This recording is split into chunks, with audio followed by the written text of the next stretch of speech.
പ്പെട്ടവൻ്റെ നിലവിളികൾക്ക് നേരെ കണ്ണും കാതും അടയ്ക്കാതിരിക്കാൻ, അനാഥൻ്റെയും അഗതിയുടെയും വിധവയുടെയും പരദേശിയുടെയും നിലവിളികൾക്ക് കാരണമാകാതിരിക്കാൻ ഞങ്ങളെ അങ്ങ് കൃപാവരത്താൽ പൊതിഞ്ഞുകൊള്ളണമേ എന്ന് പ്രാർത്ഥിക്കുന്നു.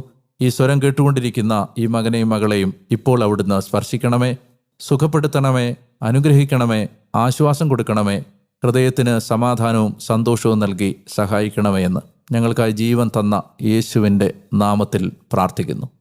പ്രിയപ്പെട്ട സഹോദര സഹോദരി, ദൈവം നിങ്ങളെ പ്രത്യേകമായി സ്പർശിക്കട്ടെ, അനുഗ്രഹിക്കട്ടെ എന്ന് ഏറ്റവും ഹൃദയത്തിൻ്റെ ആഴത്തിലെ സത്യസന്ധതയിൽ നിന്ന് സ്നേഹത്തോടെ ഞാൻ നിങ്ങൾക്ക് വേണ്ടി ആശംസിക്കുന്നു, പ്രാർത്ഥിക്കുന്നു.